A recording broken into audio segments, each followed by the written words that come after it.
मैं विनीत मिश्रा आप सभी छात्रों का अपने चैनल वीके मैथ क्लासेस पर हार्दिक स्वागत और अभिनंदन करता हूं। बच्चों, आज हमें बड़ा हर्ष हो रहा है इस बात को बताने के कि हमारे द्वारा पढ़ाए गए पहले पाठ संख्या पद्धति के विश्लेषण को बहुत पसंद किया छात्रों ने और बहुत लाभ भी लिया इसका, और हमें बड़ा अच्छा लग रहा है इस बात। और आप लोगों का ये प्यार मिला, मैं आपका तहे दिल से शुक्रिया अदा करता हूँ। तो इसी श्रेणी में आज हमारा जो पाठ्यक्रम का विषय होगा संख्या पद्धति का, थोड़ा सा एक विषय उसमें एक रह गया था, उस पर विशेष चर्चा नहीं हुई थी। तो वो होता है कि समांतर श्रेणी और गुणोत्तर। हमने इसके सूत्र बताए थे आपको, लेकिन उसका पूरा मैंने विश्लेषण नहीं किया था। तो किसी छात्र ने कहा कि सर जी थोड़ा सा इस पर आगे चर्चा और बढ़ा दीजिए, तो हमने कहा चलो एक वीडियो और बना देते हैं। तो बच्चों की इच्छा का मान रखना चाहिए। और एक बात और बताना चाहूँगा आपको कि आज हमारे प्रेरणा स्रोत डॉक्टर APJ अब्दुल कलाम हैं। तो इनके बारे में बताऊँगा कि इन्होंने जब शिक्षा डॉक्टर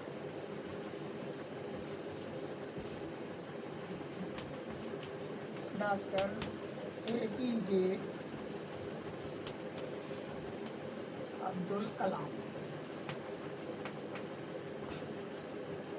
ये भी हमारे देश के मूर्धन्य विद्वान, मिसाइल मैन, राष्ट्रपति रहे। और क्या है इनके बारे में, संघर्ष कैसे किया, तो इनकी जब आप जीवनी कभी पढ़ेंगे तो उसमें देखेंगे कि इन्होंने पेपर बेच करके, पेपर यानी अखबार, ये अखबार बेचा करते थे अपने पढ़ाई के जीवन में। और इन्होंने अपनी शिक्षा पूरी की। शिक्षा से भागे नहीं कि अभाव है इसलिए हम शिक्षा नहीं ग्रहण करेंगे, चलो छोड़ देते हैं, कुछ नौकरी धंधा करते हैं कहीं पर। नहीं, इन्हें शिक्षा का महत्व मालूम था और शिक्षा से ही आज ये कहाँ पहुँच गए आप सोच सकते हैं। तो हमें इनसे प्रेरणा लीजिए।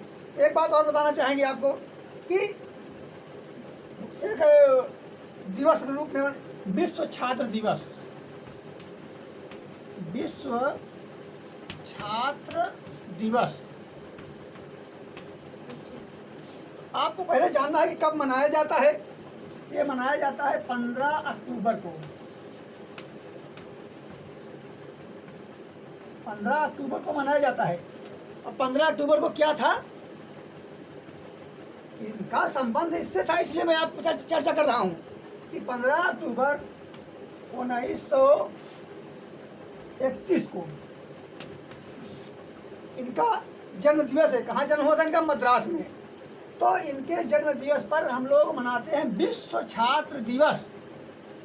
बस इतनी बातें आपको बताऊंगा और मैं सीधे सूत्र पर आ रहा हूँ, समांतर श्रेणी और गुणोत्तर श्रेणी के सूत्रों पर आ रहा हूँ।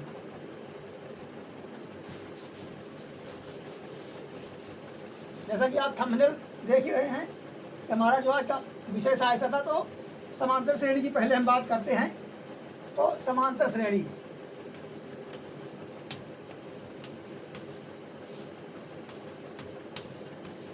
समांतर श्रेणी का मतलब क्या होता है कि अंकों में समान अंतर। जैसे कि अगर आपका पहला पद A है, A समझ गए, तो यहाँ पर श्रेणी बना रहे हैं, तो इसलिए प्रश्न नहीं लगाएंगे। जो योग करने की बात आएगी तो प्रश्न लगेगा। तो पहला पद ये हो गया। तो दूसरा पद हमारा होता है A + D। सर्वांतर हम D बांधते हैं जी। दो संख्याओं के बीच में जो अंतर है वही सर्वांतर है, और यह अंतर आपको सब जगह मिलेगा पूरी श्रेणी में, इसलिए इसको कहते हैं सर्वांतर। चलिए अगली संख्या क्या हो जाएगी हमारी, अगर इसमें एक D और जोड़ देंगे तो क्या हो जाएगा, A + 2D। इसी तरह ये श्रेणी बनती चली जाएगी और अनंत पदों तक अगर जाती है, फिर भी हम n पदों तक मानते हैं, उसे कहेंगे A + ND। ये समांतर श्रेणी पे थोड़ी सी चर्चा हुई कि इसको आप पहचानें और इसके बारे में जानें कि A क्या होता है, D क्या होता है, किस प्रकार इसमें अंतर होते हैं। ये आपको समझ आ गई। और इसका अगर हम आंकिक उदाहरण देखते हैं, आंकिक उदाहरण जैसे मान लीजिए हमारे किसी भी श्रेणी का A का मान कितना है, यानी प्रथम पद हम मानते हैं इसको 2, और बता दिया कि सर्वांतर इसका यानी D। D माने आप समझ रहे हैं, A बराबर क्या होगा, ये होगा प्रथम पद, प्रथम पद यानी पहली संख्या। और D क्या है हमारा, सर्वांतर। और सर्वांतर माने ये मैंने बता दिया आपको कि संख्याओं के बीच में जो अंतर होता है उसे सर्वांतर कहते हैं। तो डी का मान लीजिए हमने मान लिया 3 या 4, कुछ भी आप मान सकते हैं। थोड़ा सरल मानते हैं जिससे आपको समझने में परेशानी न हो। अब अभी तो सरलता से आपको समझा दे रहे हैं हम, आप भी समझ लीजिए। लेकिन कहीं कहीं क्या होगा, अब डी का मान हो गया क्या, -2। अब सोचिए आप, डी का मान -2 हो रहा है, ऐसी भी श्रेणी मिलेगी आपको। कहीं कहीं डी का मान 1/2 हो जाएगा, ये भी मिल सकता है आपको। कहीं कहीं डी का मान 4/5 हो गया। तो संख्याएं कुछ भी हो सकती हैं। जैसे जैसे आपका लेवल बढ़ेगा पढ़ाई का, वैसे वैसे आप देखेंगे तो इसमें कठिनता आनी शुरू हो जाएगी। लेकिन अगर आप बेसिक नहीं जाने रहेंगे, जब आपको सरल ही नहीं पता रहेगा, तो कठिन वालों में तो हम लोग धराशायी हो जाते हैं। तो इसलिए अब आप समझ गए कि a बराबर अगर 2 है और d बराबर 3 है, तुम्हारी श्रेणी कैसी बनेगी। तो प्रथम पद क्या हुआ हमारा, a - 2 हो गया, इसमें कुछ करने नहीं है। और द्वितीय पद क्या, a + d होता है। तो आप ऐसा लिख सकते हैं 2 + 3, ठीक। और अगला पद क्या होगा, 2 + 2 × 3, ऐसे ऐसे श्रेणी आनी जाएगी। इसको सरल रूप में और लिखते हैं, यानी 2 3 2 और 3 जोड़ेंगे 5। और जब फिर इसमें 5 में 3 जोड़ेंगे तो क्या होगा, 8, यानी 3 दूनी 6, 2D हो गया। 2D से संपर्क बनाइएगा इसका, और प्लस पहला पद। समझ आ गई बात। अगर कहीं आपसे पूछ ले कि किसी भी श्रेणी का आप तीसरा पद बताइए, तीसरा पद बताइए, जबकि पहला पद a है और ये सर्वांतर d है, तो आप तो देख रहे हैं ना कि तीसरा पद a + 2d हो रहा है। यानी आप लिख देंगे a क्या है, 2 + 2 × d का मान कितना है, 3। तो ये तो सरल बात हो गई। लेकिन जब श्रेणी हमारी और कठिन रहेगी और बड़ी बातें रहेंगी, तो इसके लिए आपको सूत्र की आवश्यकता पड़ेगी। तो श्रेणी का हमारा जो मॉडल है ये होता है समांतर श्रेणी का। और इसके लिए जो सूत्र बना के पूछा कि तीसरा पद बताइए, तो आपने बता दिया। अगर आपसे पूछ लेता कि 125वां पद बताइए, तो हालांकि आप तो जानते हैं कि 125 × d × a कर देंगे, सही हो जाएगा। तो n पद क्या होता है, लेकिन इसको आप तरीके से कैसे कहते हैं, Pn बराबर a + n - 1 और d। ये हमारा सूत्र है कि nवां पद। अब अगर इस श्रेणी का आपसे मान लीजिए पूछता है कि इसको आप ऐसे बड़े भी कर सकते हैं, तो और अच्छा लगने लगेगा और समझ में आ जाएगी बात और विस्तृत तरीके से। अब तीसरे पद पहले हम चर्चा करें कैसे होता है, इसमें कैसे हो जाएगा। मान लीजिए n का मान 3 बता देता है, यानी कि तीसरे पद की बात कर रहा है। n का मान अक्सर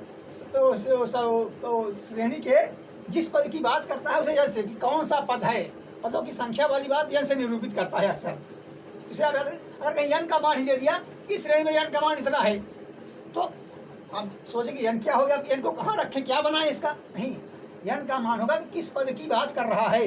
समझ में आ गई बात। तो अब हमारा पूछ रहा है कि तीसरे पद की बात बताइए। अगर आपको देख रहे हैं तो बता ही देंगे, लेकिन सूत्र के हिसाब से कैसे बताएंगे। तो a माने हमारा प्रथम पद हो गया, a+, और आपने क्या लिखा था, ये क्या है, दूसरा पद 2 से गुणा कर दिया है सर्वांतर में। आपने सर्वांतर में हमने भी गुणा किया है, लेकिन हमने क्या किया है, n - 1 किया है। यानी जो 3 था, इस 3 - 1 किया हमने, और जो सर्वांतर होगा वो भी लिख देंगे और गुणा कर देंगे। अब समझ में आ गई बात। अगर तीसरा पूछ रहा है तो AD आपको दिया है, या अगर मान लीजिए तो सरल था, बता दिए, मैंने बताया ना आपको। लेकिन अगर वो यही कहता भैया हमको 32वां पद बताइए, तो अब चलो आप 32 तक ढूंढो उसको इस तरह से, क्योंकि तीसरे पद में 2 हो रहा है, 2 से गुणा हो रहा है, ध्यान दीजिएगा, और दूसरे पद में 1 से गुणा हो रहा है। हाँ, तो यहाँ पर 32 है, तो 32 - 1 कर देंगे इसको, 32 - 1d। अब समझे, तो आप 32वां पद निकाल लेंगे। अब a का मान कुछ भी हो, यानी पहला पद बताएगा आपको, सर्वांतर आप निकाल, अगर सर्वांतर नहीं दिया है आप सर्वांतर निकाल लेंगे। जैसे कैसे, दोनों बात समझिए। पहले मैं आपको बताऊँ जैसे कि सर्वांतर कैसे निकालेंगे आखिर।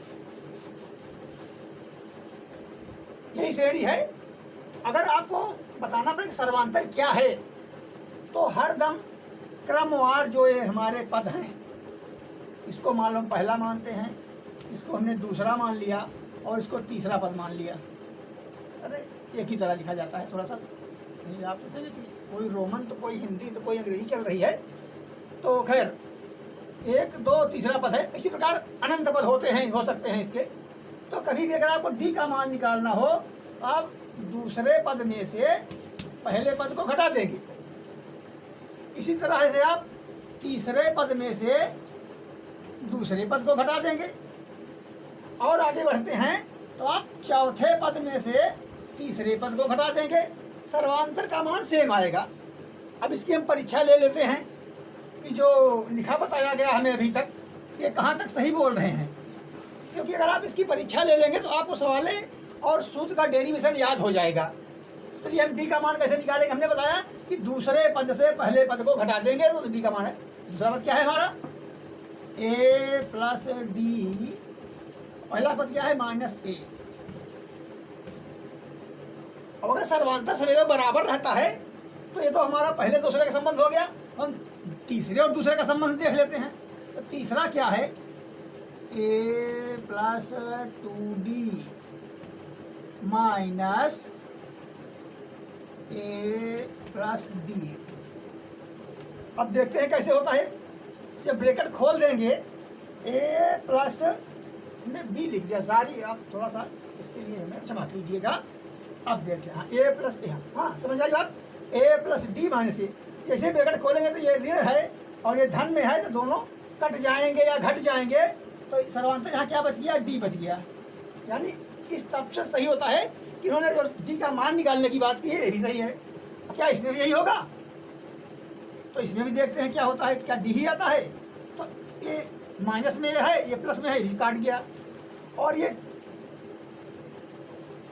माइनस यहाँ चिन्ह है कि भाई माइनस के थोड़ा इसको विस्तृत करते हैं, थोड़ा सा आपको समझाते हैं और कायदे से, नहीं तो आप भ्रमित हो जाएंगे कि किस प्रकार गुरुजी ने लगा दिया और माइनस प्लस प्लस माइनस कर दिया, हमारे समझ में आ नहीं रहा है।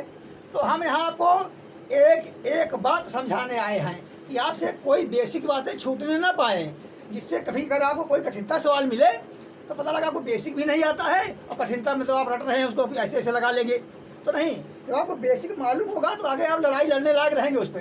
तो हम 3-2 वाला काम करने के बाद फिर से तो विस्तृत रूप से इसको करते हैं तो आप इसे साफ साफ देख पाएँ और आपको सरलता हो समझने में मेरी बातें।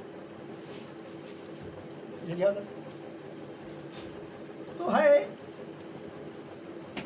ए प्लस 2d माइनस ए प्लस डी। ये हमारा डी का मान निकाल रहा है कि सर्वांतर क्या होगा।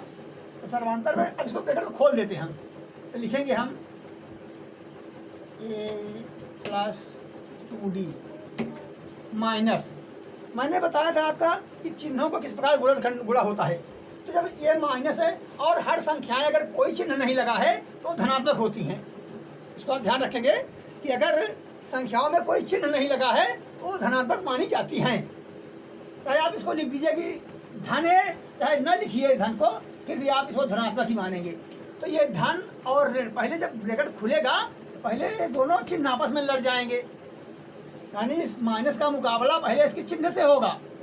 तो आपको पता होना चाहिए कि माइनस और जो प्लस का हम गुणा करते हैं तो ये माइनस ही होता है, यानी हमारा ये जो प्लस में था अभी तक ये माइनस में हो गया। अब ये माइनस का चिन्ह इससे लड़ेगा, इस चिन्ह से लड़ेगा, तो माइनस और प्लस फिर लड़ेगा, फिर ये भी माइनस हो गया, यानी इसका मान भी माइनस डी में हो गया। अब आपके समझ में आएगी बातें। अब ये माइनस है और ये प्लस है तो दोनों खत्म हो गए और 2d में से हम 1d को घटा देंगे तो बड़ी संख्या वाला चिन्ह हरदम लगता है यहाँ पर, यानी यहाँ पर प्लस ही रहेगा। हम प्लस लिखें या ना लिखें उसका कोई विशेष अर्थ नहीं पड़ेगा, इसे आप धनात्मक ही मानेंगे। तो 2d में से 1d जाएगा तो सर्वांतर हमारा d ही आ गया। इतनी बात समझ में आ गई आपके? चलिए अब हम पुनः सूत्र लिखकर यनवा पद का डेरिवेशन नहीं बताएंगे आपको। अब आपके समझ में आ गया होगा कि आप किसी संख्यात्मक श्रेणी में भी अगर चेक करेंगे तो आपको वही मिलेगा। अब इसके बाद पूछता है कि मान लीजिए आपका ये तो सूत्र है n पद वाला a plus n minus 1d, समझ में आई बात। लेकिन अगर हम पूछे कि भैया हो तो आप 1 2 3 पदों का योग बता दीजिए हमको, यानी उसे हम n फिर यहाँ आ गया, n माने पदों की संख्या। तो मान लीजिए तो सूत्र पहले लिखते हैं कि Sn बराबर क्या लिख रहे हैं कि n/2, यानी पदों की संख्या का आधा, n/2 2a plus n minus 1d, 2a plus n minus 1 और d। अब यहाँ ये बताने की जरूरत नहीं है आपको कि n क्या है, पदों की संख्या है, a क्या है, पहला पद है, d क्या है, सर्वांतर है, और Sn बराबर हो रहा है कि n पदों का योग बताइए। अब थोड़ी देर के लिए पहले एक सरलता से इसको मैं सिद्ध करूंगा कि ये सवाल कहाँ तक, ये सूत्र इनका कहाँ तक सही है। सिद्ध करेंगे तो आपको याद हो जाएगा। हम कहते हैं मान लीजिए कि तीसरे 3 पदों का योग बताइए, दी गई श्रेणी के 3 पदों का योग बताइए, और हम श्रेणी एक आपको सरल दे रहे हैं। हमारी जो नई श्रेणी है, ये श्रेणी है, नई श्रेणी। तो श्रेणी है, इसको कहेंगे समांतर श्रेणी, नहीं तो लोग सोचेंगे कहीं गुणोत्तर क्यों नहीं कर रहे हैं। समांतर श्रेणी क्या है हमारी, छोटी सी आप समझ लीजिए। हमने यहाँ पर ले लिया 5, और इसका 5 के बाद यहाँ लिख दिया 8, यहाँ लिख दिया 11, यहाँ लिख दिया 14, अच्छे से लिखते चले गए। अब पूछ रहा है कि इसके 3 पदों का योग बताइए, यानी Sn की जगह हमें 3 हो जाएगा, यानी वो बता रहा है n बराबर क्या है, 3 है। तो हम S3 लिख लेते हैं, S3 लिख लिया हमने। अब कह रहा है कि n/2 सूत्र बता रहा है आपको, यानी क्या आ गया 3/2, ब्रैकेट लगा हुआ है, 2a, a का मान आप देखते ही समझ गए होंगे, 2 × 5 यानी कि 10 लिख सकते हैं हम इसको, कोई दिक्कत तो नहीं हो रही आपको। चलिए, प्लस n-1, यानी n का मान 3 - 1 कर दिया हमने, और सर्वांतर निकालिए। तो दूसरे पद में से तीसरे को घटा दीजिए, 3 आ जाएगा। तीसरे में से दूसरे को घटा दीजिए, फिर भी 3 आ रहा है, यानी सर्वांतर 3 ही आएगा। ये बात सिद्ध हो गई है कि आप आगे वाले पद से, यानी n+1 पद से अगर n वां पद घटा देंगे तो उसका मान जो होगा वही सर्वांतर हो जाएगा। यानी तीसरे से दूसरे को घटा सकते हैं, और दूसरे से पहले को घटा सकते हैं, चौथे से तीसरे को घटा सकते हैं। इस प्रकार हमने क्या किया कि सर्वांतर के लिए निकाला, सर्वांतर हमारा कितना आ रहा है, 3 आ रहा है। सूत्र पर रखने की बात समझ में आ गई आपके। अब हम आगे देखते हैं कि कैसे हल होगा सवाल हमारा। तो शायद आपको ना दिखाई दे, इसलिए थोड़ा सा आगे यही बढ़ा देते हैं। 3/2 अभी कुछ हमें इसको करने की जरूरत नहीं है, चलने देते हैं, जहाँ जरूरत होगी इसको हम और डेरिवेशन करेंगे इसका। तो आप देख लीजिए, सीधा सीधा इसका फंडा है, इसका है ये सूत्र कैसे हल हो रहा है कि 10 प्लस 3 में से 1 गए, 2 हो गए, 2 3 6 हो गया। और अब अगर परीक्षा उपयोगी सवालों पर नज़र लगाए हैं, आप इसको अपने मन में ही जोड़ सकते हैं। 10 6 16 हो गया, और 16 2 से काट देंगे तो कितना हो गया, 8 हो गया। थोड़ा देर देखते हैं, चलिए। यानी 3/2 ब्रैकेट में 10 6 16, इसको लिख सकते हैं 3 × 16/2। 2 से तो कट गया, 8 हो गया, और 8 से 24 हो गया। यानी क्या 3 पदों का योग 24 हो रहा है। 1 2 3 जोड़िए आप, 11 8 19 19 5 24। यानी जो सूत्र बता रहा है ये छोटी छोटी संख्याओं पर सेट हो जा रहा है। अब बड़ी संख्याओं की बात करता है कभी कभी, भैया बड़ी संख्याओं में क्या होगा। तो बड़ी संख्याओं के लिए सूत्र अगर छोटी संख्याओं पर सेट है तो बड़ी पर भी सेट हो जाएगा। लेकिन इस पर सवालें कैसे बनती हैं। तो एक प्रकार तो होता है कि आपको श्रेणी दे देता है, फिर कभी कभी बात करता है कि 1 से लेकर 20 तक की सम संख्याओं का योग बताइए, 1 से लेकर 20 तक की विषम संख्याओं का योग बताइए। या कभी पूछता है कि 5 से विभाजित होने वाली संख्याओं 15 संख्याओं का योग बताइए। तो आप समझेंगे इस बात को, क्योंकि मैं समांतर श्रेणी आपको पढ़ा रहा हूँ, तो सोच रहा हूँ कि इससे संबंधित जो सवालें आती हैं उसकी भी आपको जानकारी होनी चाहिए। तो ऐसे तो पूछेगा नहीं सामान्य से कि चलो 1 से लेके 5 तक संख्याओं का योग बता दीजिए, वो तो कुछ न कुछ आपको उसमें पेच कसेगा, आप परेशान हो। लेकिन अगर आपने अभ्यास किया है तो आप तुरंत उसकी पेच को पकड़ लेंगे और तुरंत खोल लेंगे। समझ में आ गई बात हमारी? एक थोड़ा सा पेचदार सवाल, हल्की, बहुत बड़ी पेच नहीं है लेकिन पेच होती है। चलिए अब सवाल कह रहा है, थोड़ा मिटा दें क्योंकि जगह कम होती है। अब सब आपको सूत्र भी याद हो गए हैं और श्रेणियाँ भी समझ में आ गई हैं, जोड़ना भी समझ में आ गया है, इसका जनपदों का योग भी आ गया है। तो एक सवाल साधारण अपने मन से बना के आपको बताते हैं, और बाकी सवालें आप चाहे जो भी प्रतियोगिता की किताब ले लेंगे, लगभग उसी तरह की सवालें हर प्रतियोगिता के पुस्तक में आपको मिलेगी। तो चाहे कोई पढ़ाएगा चाहे कोई बताएगा तो किसी न किसी किताब से बताएगा ही। तो इसके लिए आप ये मत सोचिए कि गुरुजी किस किताब से बता रहे हैं, किस सवाल से ले रहे हैं। तो आप कहीं से भी पढ़िए, किसी भी किताब से पढ़िए, उनको पढ़ाना वही है। क्योंकि गणित ऐसी चीज़ है कि सिर्फ इसकी 4 मूल संक्रियाएँ हैं, जोड़, घटाना, गुणा, भाग। उसके अलावा बताएंगे क्या और पूछेंगे क्या। तो अपने सवाल पर हम आते हैं कि मान लीजिए आपसे पूछ लिया कि 5 से विभाजित होने वाली, 5 से विभाजित होने वाली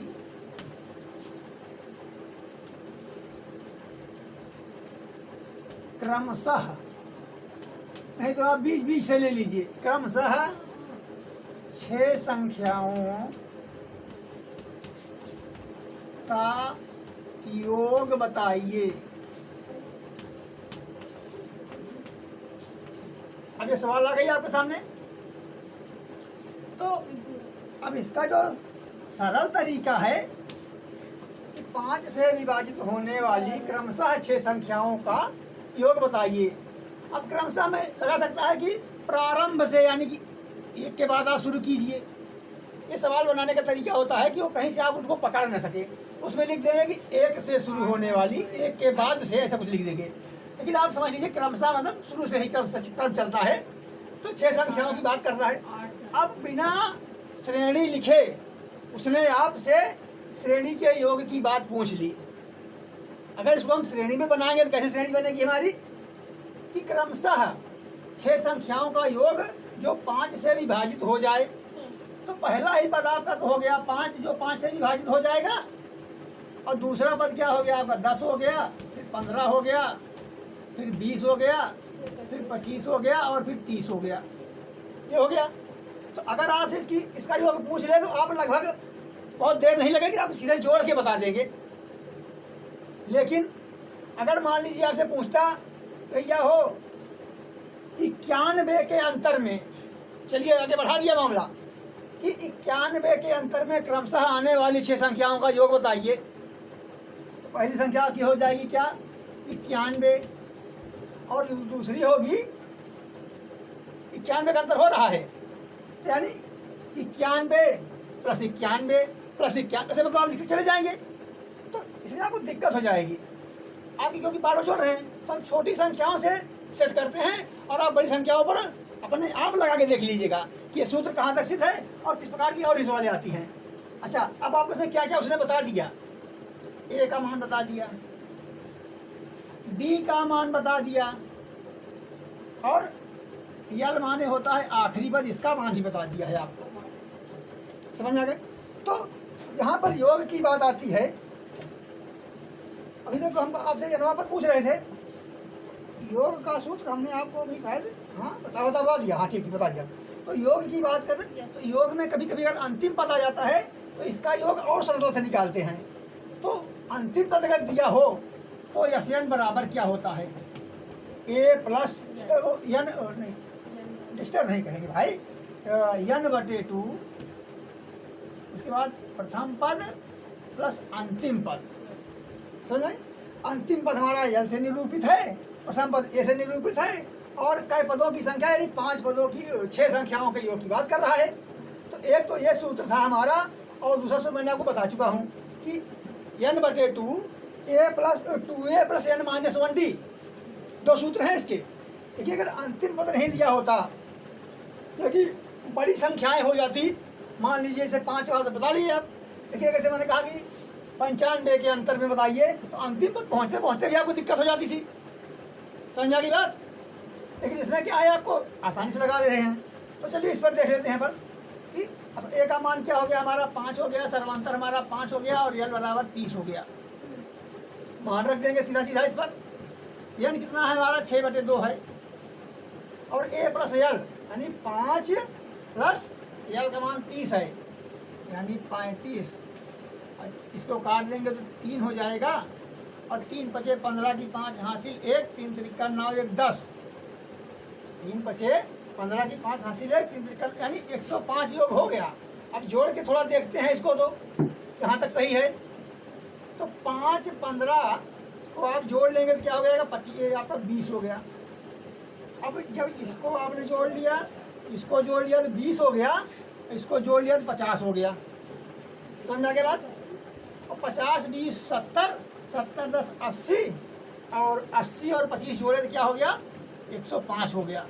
मतलब आपको वहाँ पर श्रेणी लगा के लिख के जोड़ना नहीं है, सरल तरीका ढूंढ लेना है, कैसे जोड़ लेंगे, कैसे गुणा कर लेंगे, कैसे घटा लेंगे।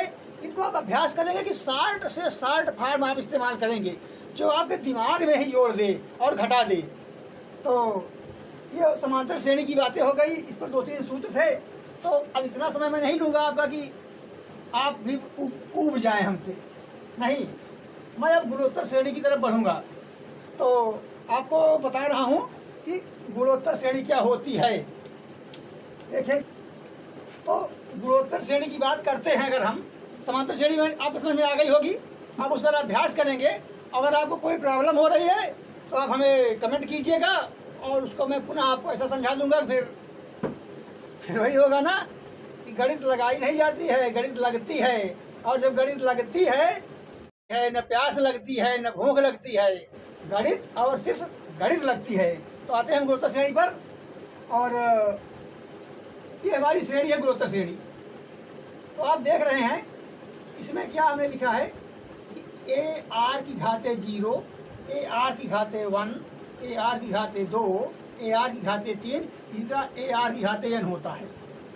तो अब जब घातांक आप पढ़ेंगे तो उसमें आपको घातांक के तमाम नियम बताए जाएंगे, आगे उसका भी पाठ है, और वो मैं आपको विस्तृत रूप से बता दूंगा कि आपको घातांक को ऐसे समझा कि घातांक के सवाल देख रहा हूँ तो क्या बात है ऐसा कहेंगे।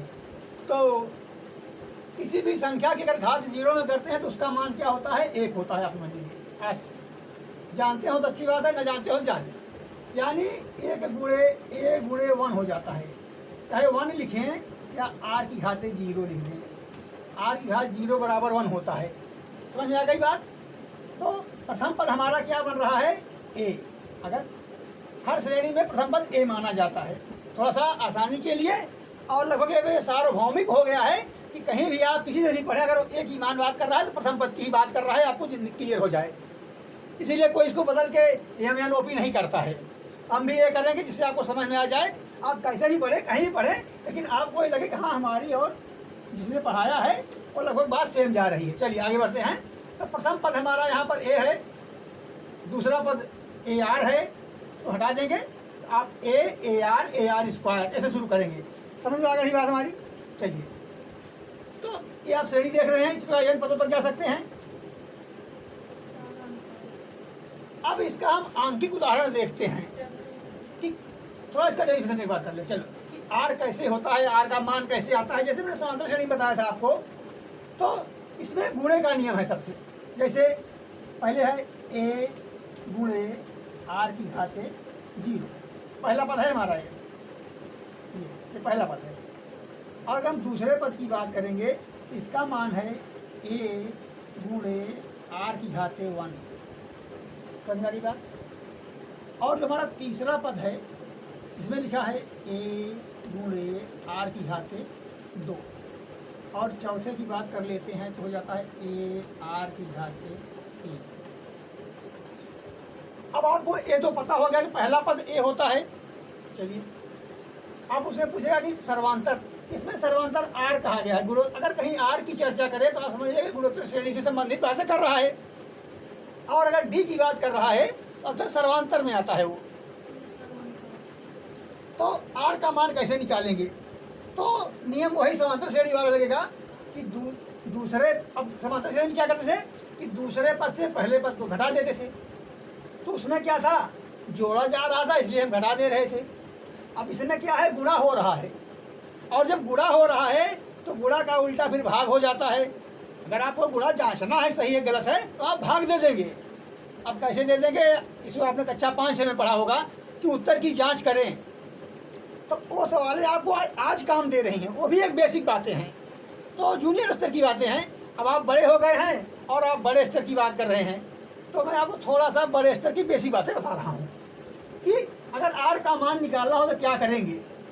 इसको मिलाते हैं तो आपको गड़बड़ नहीं दिखेगा, अब सही सही चीज़ दिखेगी। चलिए, तो डी का मान निकालने के लिए हम क्या करते हैं कि दूसरे, इसे हम पहला पद मानते हैं, इसे दूसरा पद मानते हैं, इसे तीसरा मानते हैं और इसे चौथा मानते हैं। तो क्या करेंगे, हम दूसरे पद में पहले पद से भाग दे देंगे। तो सर्वांतर हमारा, देखो हम आपको आर बता के और डी थोड़ा सा गड़बड़ हो जाता है इस प्रकार। चलिए, तो दूसरा बटे पहला और तीसरा बटे दूसरा सब बराबर मान आएंगे यार के, क्योंकि सर्वांतर सदैव बराबर ही होते हैं, क्योंकि समान अंतर की बात कर रहा है। तो इसी प्रकार आगे देखेंगे तो चौथे में अगर आपको बात करना है तो तीसरे से भाग दे देंगे तो इसका भी मान समान आएगा। समझ में आ गई हमारी बात। अब इसकी जांच कर लेते हैं हम कैसे होगा। अगर कहीं सर्वांतर निकालने की बात करें तो दूसरा पद हमारा है ए आर बटे ए, और इसमें देखेंगे तीसरा पद क्या है, ए आर स्क्वायर, दूसरा पद क्या है, ए आर है। तो कहने का मतलब ए से ए कट जा रहा है, आर बच रहा है, ए से ए काट के आर से एक आर काट देंगे तो हमारे माइनस नहीं, फिर ये भी आर आ जा रहा है। तो सर्वांतर आप निकालना समझ गए। ये तो हो गई सर्वांतर की बातें। अब कहीं कहीं आपसे पूछ लेता है कि गुणोत्तर श्रेणी के 99 पद का मान बताइए। अब थोड़ी देर के लिए आप समझिए, ये जो लिख रहा है 99 पद, कि 99 पद कौन सा होगा। आप जानते हैं कि ए आर की घाते n-1, यही आपको सूत्र मिलता है गुणोत्तर श्रेणी में 99 पद। n को आप लिख सकते हैं, क्या लिखेंगे, 99 पद। अब n का मान आप कुछ भी दे सकता है। अब n का मान 1, 2, 3, 4, 5, 6 कुछ भी कर सकता है। तो आप समझ जाएंगे कि n पद कैसे निकालना है। तो एक सवाल इसी पे लगा के देख लेते हैं, कैसे लगता है, कैसे दिखता है, कैसे होता है, कितना सही है। खैर, अब क्योंकि जैसे आपसे पूछा कि तीसरे पद की बात, यानी कि अगर यदि n बराबर 3 है तो Tn में तीसरा पद कौन सा होगा। तो आप तीसरे पद की बात करेंगे तो Tn बराबर हो जाएगा, ए का मान ए ही रहेगा और r पे n-1 यानी 3-1 लिख देंगे, हो जा रहा है ए आर स्क्वायर। तो क्या तीसरा पद यही है, ए आर स्क्वायर ही। आप देखेंगे तो तीसरा पद और इससे निकाला हुआ तीसरा पद सेम हो रहा है। इसका मतलब ये हमारा सूत्र इस पर सही है। आगे बातें करते हैं। ये तो हो गया कि 99 पद की बात। अब कभी भी इस पर सवालें कैसे बनती है, तो सवालों में आपके बताएगा कि यदि किसी गुणोत्तर श्रेणी का, थोड़ा सा लिख देंगे तो आपको आसान हो जाएगा। यदि किसी गुणोत्तर श्रेणी का 8वां पद, हाँ, तो थोड़ा बड़ा बता रहे हैं, आपको कम समझ में आएगा। तो हम 60 में चलते हैं, इससे आपको छोटी सवालों से पहले समझ में आ जाए। हाँ, तो जैसे हमारी एक श्रेणी बनती है कि चलिए हम 5वें पद की बात कर रहे हैं कि 5वां पद कोई संख्या है। ध्यान दीजिए, कह रहा है कि किसी गुणोत्तर श्रेणी का 5वां पद फला संख्या है, तो इसका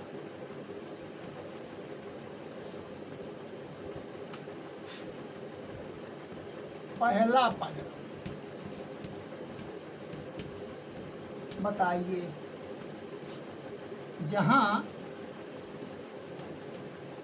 r बराबर 3 है।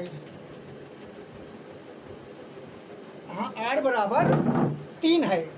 अब इस तरह से सवाल आपको दे सकता है। तो आप देख रहे हैं बच्चों, जो हमारी गुणोत्तर श्रेणी पर प्रश्न बनते हैं इस तरह बन सकते हैं कि यदि किसी गुणोत्तर श्रेणी का पांचवा पद 567 है तो इसका पहला पद बताइए जहां सर्वानुपात 3 है। अब ए आर स्क्वायर इस प्रकार के सवाल आप देख रहे हैं, समझ रहे हैं, गुणोत्तर श्रेणी आप समझ ही गए हैं। तो इस प्रकार की सवाल को लगाने में आपको दिक्कत नहीं होगी, क्योंकि आपको सूत्र पता है। सूत्र क्या पता है कि पांचवा पद, सातवां पद, यनवां पद क्या होता है, यन होता है। इसका यनवां पद क्या है, यन होता है ए आर की घाते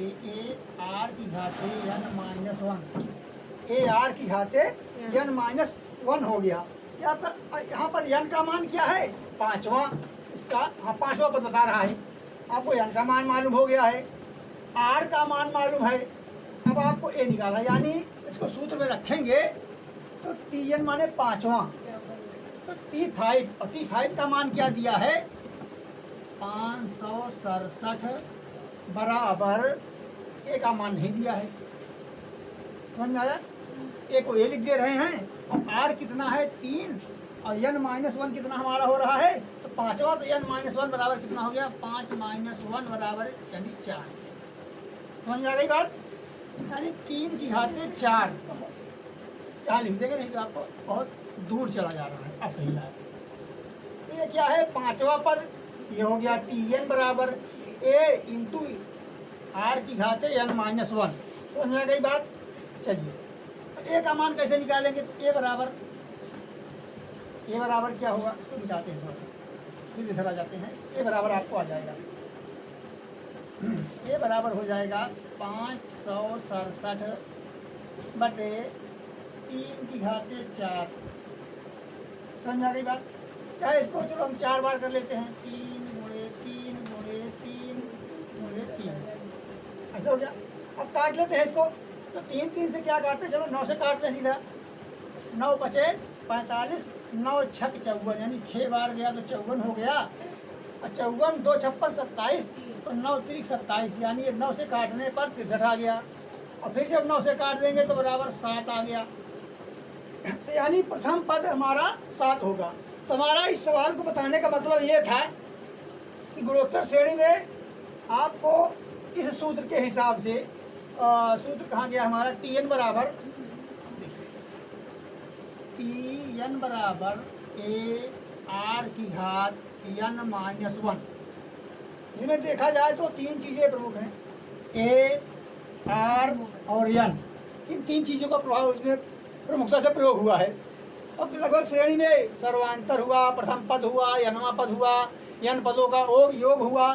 तो इन्हीं बातों का कितने पद हैं और कौन पहला है, कौन सा आखिरी है, सर्वांतर क्या है, सर्वानुपात क्या है, इन्हीं बातों पर प्रश्न पूछते हैं। आपको कोई भी चीज़ बता देगा और एक चीज़ जैसे कभी कभी ये नहीं बताएगा, कभी यन का मान नहीं बताएगा, कभी आर का, एक पूछेगा आपसे और 2 आपको बताएगा। आप उसका मान रख देंगे और उसको पहले पहचानेंगे कैसे कैसे हमारी श्रेणी बन रही है। चलिए, ये तो हो गया इस प्रकार के, मतलब चौथा पद, पांचवा पद, यनवा पद, इसका सूत्र हो गया। Tn का मान आप निकालने लगे। Tn से संबंधित जो सवालें थी इस पर भी आप अभ्यास करेंगे। क्योंकि जब आपके समझ में श्रेणी आ गई तो आप श्रेणी से संबंधित सवाल भी लगा सकते हैं। अब इसका आता है कि अच्छा एक बात और, अब यहाँ पर आपने r का मान देख लिया, तो इसे समांतर श्रेणी में मैंने बताया कि r का मान कुछ भी हो सकता था, धनात्मक भी, ऋणात्मक भी, भिन्न में भी। तो इसमें भी ऐसे हो सकता है। तो r का मान कहीं कहीं 1 से ज़्यादा होता है, कहीं 1 से कम होता है। अक्सर आपको सवालें मिलेंगी कि r का मान 1 से ज़्यादा होगा, लेकिन अगर वो ट्रिपिकल करना चाहेगा, आपको भ्रमित करना चाहेगा एग्जाम में, तो क्या करेगा कि r का मान 1 से कम कर देगा। तो श्रेणियाँ थोड़ा सा आपको उल्टे क्रम में दिखाई देने लगेगी। अब आप समझेंगे कि अभी तक तो बढ़ रही थी, अब घटने क्यों लगी। तो अगर ऐसे आप किसी में माइनस से गुणा करते घट जाती है, वैसे अगर 1 से कम की संख्या से गुणा करेंगे तो वो भी घटते चालू हो जाएगी। तो ये सब बारीक बातें हैं, इस पर मैं फिर आपसे चर्चा करूँगा। चलिए, तो इधर उधर ध्यान न देके हम अपने सवाल पर आते हैं कि योग की बात करते हैं। योग माने होता है कि योग को हम निरूपित करते हैं किससे? तो यस यन जो मान है हमारा, आपने समांतर श्रेणी में भी देखा यस यन का मान, और इसमें भी देख रहे हैं। तो क्या होता है कि ए हरदम सामने रहेगा, ए आर की घाते n माइनस 1। एक तो ये है ऊपर, और नीचे क्या होता है इसके r माइनस 1। ये तब होता है जब r इज ग्रेटर देन 1, यानी जो सर्वानुपात है ये 1 से बड़ा है, तभी तो घटेगा, तो तभी हमारा सूत्र भी उसका सेट हो जाएगा। और इस पर एक सूत्र बनाते हैं, यस एन बराबर एक और परिस्थिति हो जाती है, ए 1 माइनस आर की घाते n अपान 1 माइनस आर। ये तब होगा जब r इज लेस देन 1, यानी r 1 से छोटा है और r 1 से बड़ा है। तो ये सवालें आएगी इस तरह से कि श्रेणी में कभी r कम होगा, कभी r ज़्यादा होगा। और जब आप सवाल अभ्यास करेंगे और जब हम उसके बाद अगले सेशन में हमारा अभ्यास वाला प्रश्न ये क्लास चलेगा, तब मैं आपको तमाम प्रकार की सवालों का अभ्यास कराऊंगा। अभी मैं आपका परिचय करा रहा हूं। तो समांतर श्रेणी के भी सूत्र हो गए, गुणोत्तर श्रेणी के भी सूत्र हो गए, और आपने देखा कि हमने संख्या पद्धति से संबंधित तमाम प्रकार की क्लिष्ट सवालें, टेक्निकल सवालें, अलग अलग सूत्रों पर सवालें आपको बताई।